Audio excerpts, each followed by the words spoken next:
సకల సంపదల మూలము సుమనోహరి లక్ష్మీ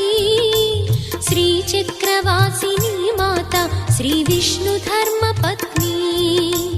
తనని నమ్మిన భక్తులకు దరిద్రమును బాపు కొలిచెడి వనితల కొంగులలో బంగారము నింపు అష్టలక్ష్ముల రూపున అవతారం దాల్చినది కష్టములను తొలగించగా భూమిలో వెలసినది లక్ష్మీదేవి కథ శ్రీ లక్ష్మీదేవి కథ లక్ష్మీదేవి కథ శ్రీ లక్ష్మీదేవి కథ